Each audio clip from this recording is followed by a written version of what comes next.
시작. 아무든지 나를 따라오려거든 자기를 부인하고 날마다 제 십자가를 지고 나를 따를 것이니라. 누가복음 9장 23절 말씀. 아멘.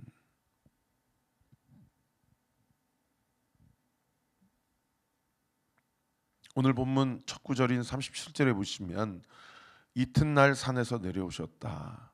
밤이 새도록 예수님께서 베드로와 야고보와 요한 세 명의 제자를 데리고 변화산에서 기도를 하셨고, 그 기도하는 중에 예수님의 몸이 영광스러운 영체로 변화되는 것을, 변모하는 것을 베드로와 야고보가 요한이 보았습니다. 그리고 베드로가 졸다가 깜짝 놀라서 그 예수님의 그 영광스러운 변모하심을 보고, 또 한쪽에는 모세가, 한쪽에는 엘리야가 있는 것을 목도하고 예수님께 여기가 너무 좋습니다.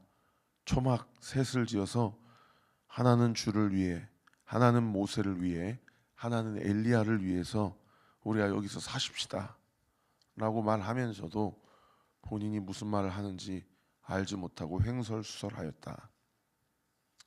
그때 모세와 엘리야가 사라지고 하나님의 임재를 상징하는 구름이 그 변화산을 덮고요. 그리고 그 가운데 하나님의 음성이 들려서 뭐라고 말씀하십니까? 이는 나의 아들 곧 택함을 받은 자니 너희는 그의 말을 들으라. 소리가 그침에 오직 예수 그리스도만 보였다. 그런 놀라운 그 어떤 영광의 역사를 또 경험을 하고, 그 다음 날에 이 예수님과 세 명의 제자가 이제 나머지 9명의 제자가 있는 그 마을로 복귀를 하십니다. 그런데 그 사이에 한 사건이 있었던 거예요. 38절에 보시면은 한 사람이 소리질러 이르되 선생님 청하건대 내 아들을 돌보아 주옵소서. 이는 내 외아들입니다. 왜 그러냐? 39절에 보시면 귀신이 그를 잡아 갑자기 부르짖게 하고 경련을 일으켜 거품을 흘리게 하며 몹시 상하게 하고야 겨우 떠나가나이다. 여러분, 이 한 사람의 우리의 감정을 한번 이입해 보십시다. 한 명밖에 없는 내 새끼인데 제가 이렇게 이렇게 따라하지도 못하겠어요. 민망해서 막 경련을 일으키더니 입에서 거품이 나오고 눈이 검은 자가 안 보이고 흰자만 보이고 막 고개를 막 몸을 딱 비틀면서 그렇게 귀신의 역사 아래서 그 경련을 일으키고 있는데, 이 부모가 이 아이를 예수님께 데리고 나아가면 우리 아들을 고칠 수 있을 거야라는 믿음을 가지고 나아갔더니 예수님이 그날 안 계시는 거예요. 그래서 이미 예수님이 제자들에게 예수님의 이름의 권세와 능력을 주시지 않았습니까? 그리고 그 임상을 다 해봤잖아요. 제자들이 옷 두 벌 갖지 않고 배낭 매지 않고 복음을 전하면서 병든 자를 고쳐주시고, 그리고 귀신 들린 자를 귀신을 내쫓아 주시는 것을 제자들도 이미 온 마을과 고을을 다니면서 그것들을 행했기 때문에 예수님이 부재 중이라 하시더라도 당신들도 그거 할 수 있지 않습니까? 내 아들을 고쳐주세요 라고 해서 그렇게 청하였는데, 이 9명의 제자들이 이 아이를 고치지를 못한 거예요. 그리고 예수님과 3명의 제자가 마을로 내려온 것입니다. 40절에 당신의 제자들이 내쫓아 주기를 구하였으나 그들이 능히 못하더이다. 자, 여기서 우리가 이런 질문이 들 수 있죠. 왜 어떨 때는 귀신을 내쫓아 주고 어떨 때는 그것을 못했을까? 어떨 때는 하나님의 말씀 앞에 순종하며 승승장구하고 승리하기도 하는데, 우리가 어떨 때는 세상에 이렇게 낙심이 되고 원망이 되고 시험에 빠져서 하나님의 능력을 사용하지 못하고 주님의 열매를 우리의 삶 가운데 열매 맺지 못하는 경우가 있다라는 거예요.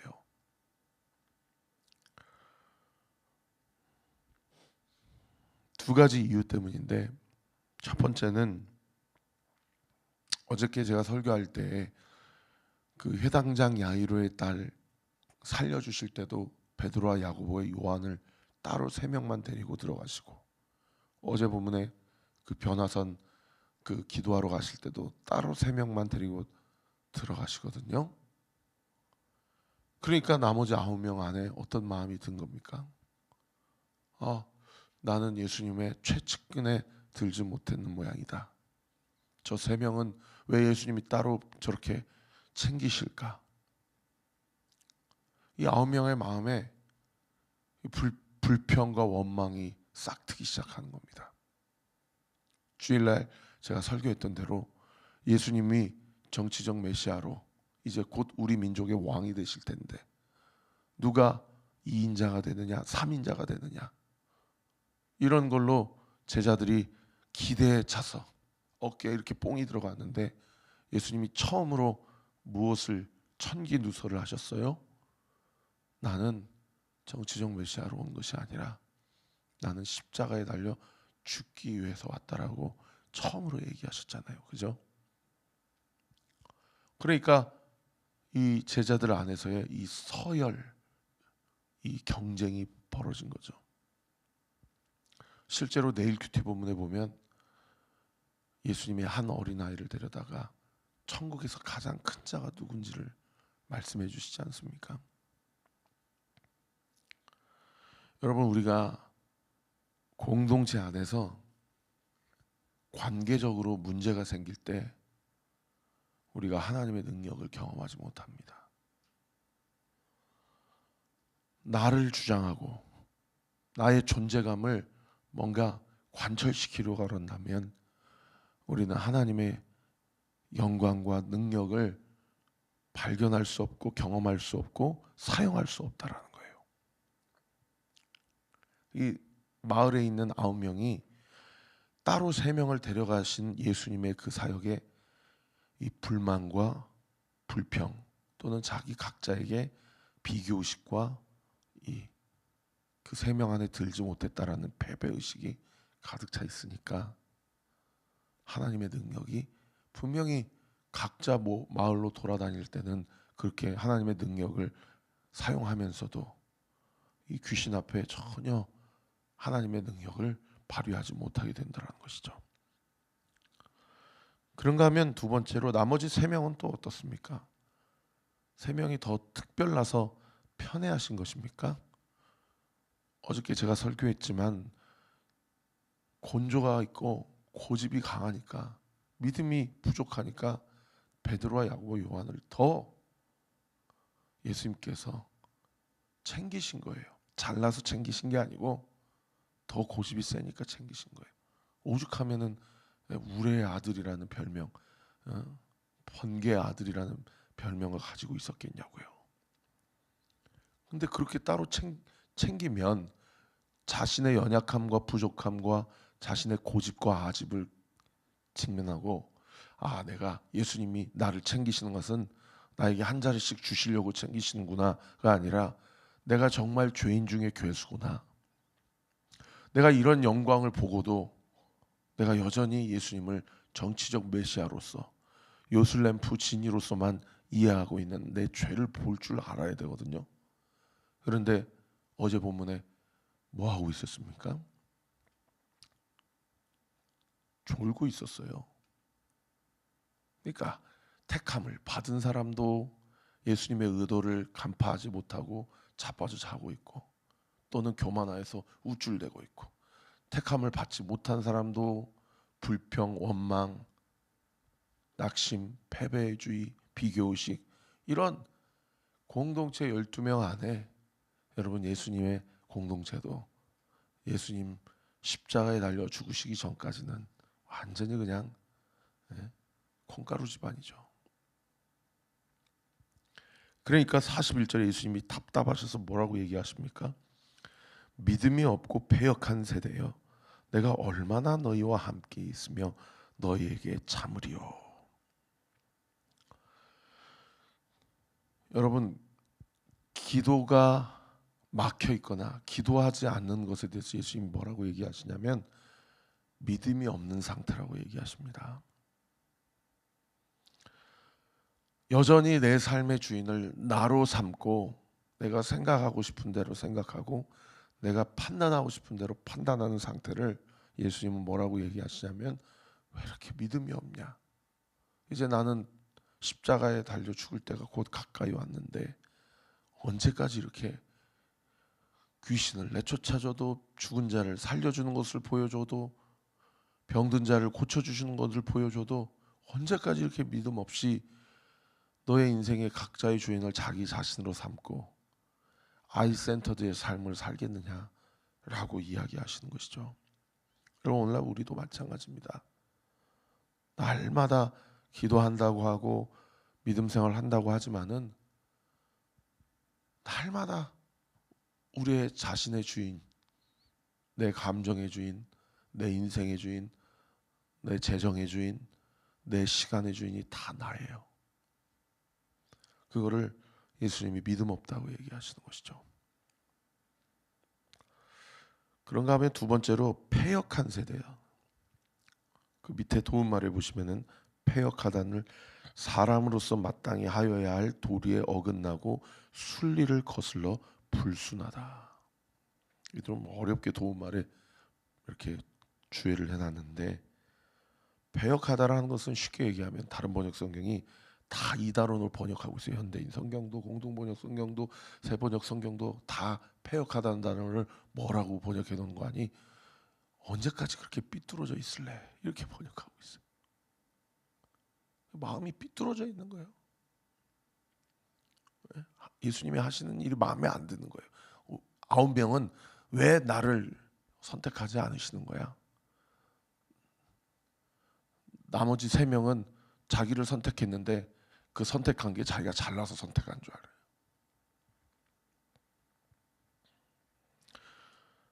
여러분,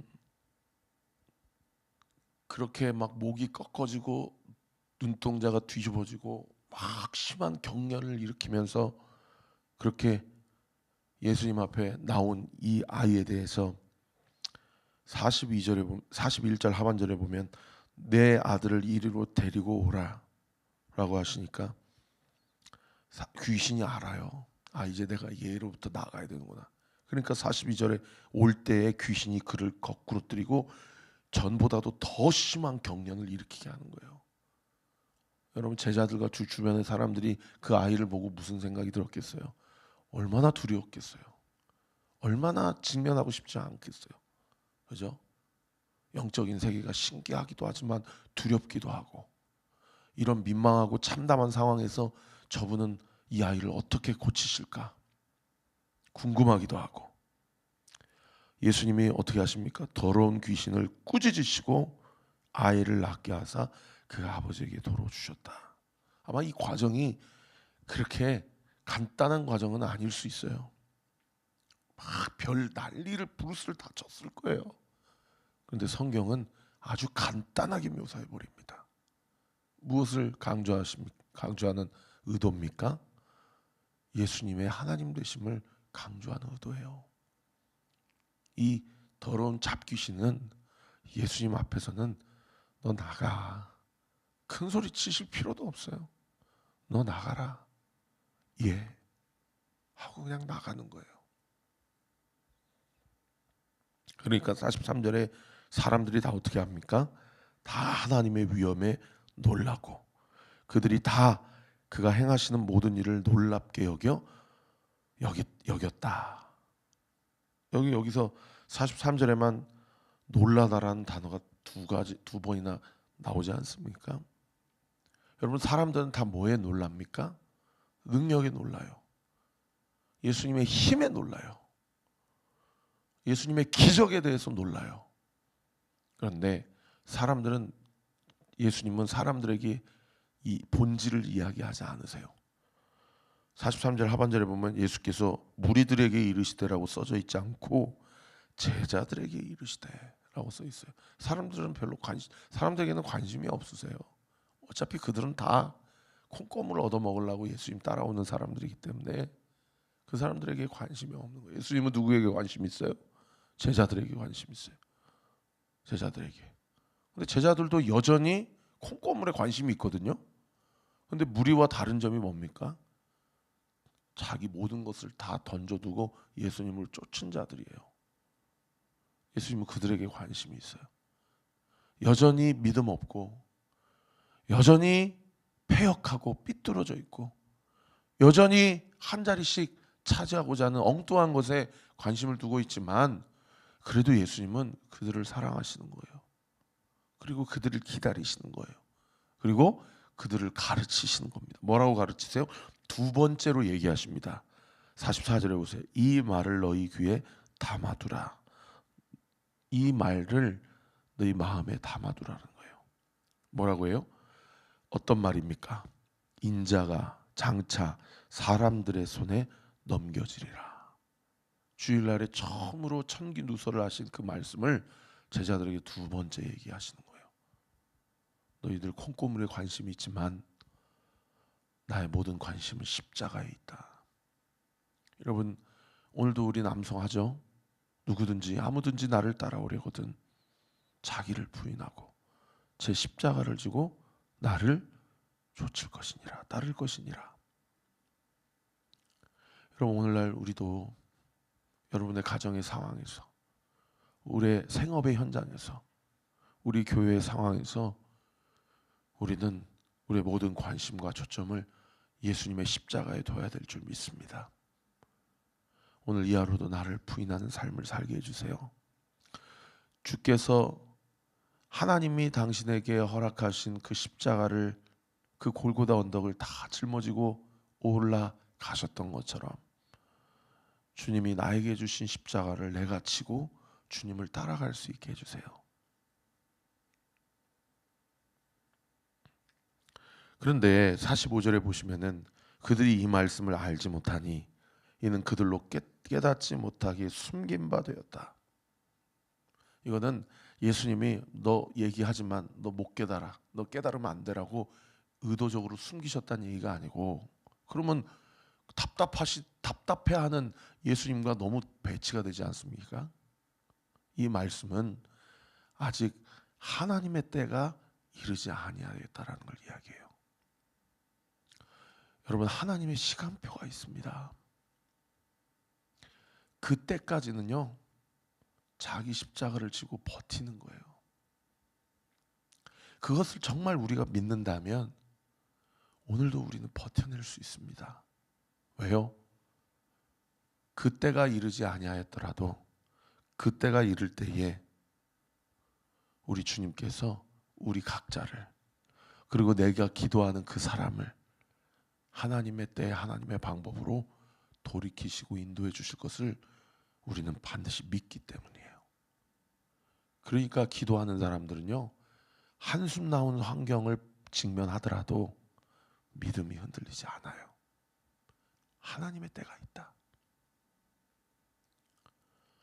그리고 그 다음 구절에는 뭐라고 써 있습니까? 그들은 이 말씀을 묻기도 두려워하더라.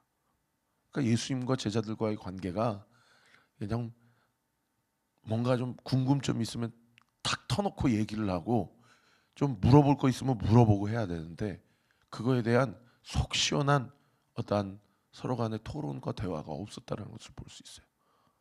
그러면 예수님이 그것도 모르냐 이놈아?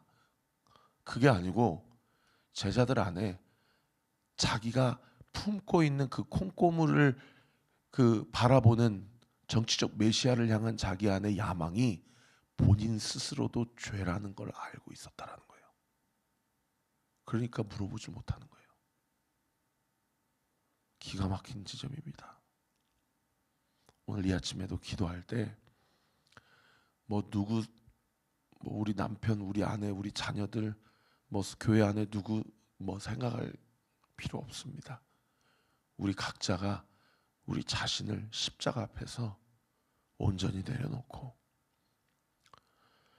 내가 부인해야 될 나는 무엇이고 누구인가, 내가 짊어져야 될 십자가는 무엇이고 누구인가, 그리고 나는 오늘도 여전히 예수님을 좇기로 결단하는가? 주님이 우리에게 물어보실 때 주님, 내가 주님을 따르겠습니다. 아콜루드예요. 주님과 나는 하나입니다. 맹목적인 따름이 아니로 주님과 나는 하나이기에 주님이 가라 하시면 가고 주님이 오라 하시면 옵니다. 저는 이 말씀을 믿습니다. 그 믿음 위에 기도하고 기다리는, 그리하여 하나님의 능력과 주님의 영광을 온전히 경험하고 목도하는 우리 사랑하는 온리교회 모든 성도들 되시기를 우리 구주 예수 그리스도 이름으로 축원합니다. 기도하겠습니다. 아버지 하나님, 오늘도 한 구절 한 구절 다 주의하였고 주님이 종을 통해 말씀하라 하시는 진리의 말씀을 선포했습니다. 주님, 이 말씀이 그저 들리고 잊혀지는 말씀, 잊혀지는 설교가 아니라 살아 운동력이 있어 우리의 흔들리는 믿음을 붙잡아주고 우리의 믿음 없음을 찌르고 우리의 아이센터드의 죄를 주님 앞에 회개하고 예수 그리스도와 내가 이미 하나라는 이 말씀을 믿음으로 취하고 우리 자신을 부인하고 우리에게 짊어주신 그 십자가를 기쁨과 감사함으로 설명할 수 없는 감정을 가지고 기쁨으로 짊어지고 오늘 이 하루도 버텨내고 살아가는 우리 사랑하는 온리교회 모든 성도들 되게 하여 주옵소서. 내가 이 시간 예수의 이름으로 명하노니 우리 사랑하는 성도들의 이 새벽의 기도가 예수의 이름으로 응답될 지어다. 응답될 지어다. 응답되게 될 지어다. 예수님의 이름으로 기도합니다. 아멘. 지금은 우리 구주 예수 그리스도의 은혜와 하나님의 사랑과 성령 하나님의 위로 교통 충만하심이 주신 말씀 붙잡고 이 영적인 만나를 기쁨으로 받아 먹으며 이 말씀대로 살기로 결단하는 우리 사랑하는 온리교회 모든 성도들 머리머리 위에 지금으로부터 영원토록 함께 하시기를 간절히 축원하옵나이다. 아멘.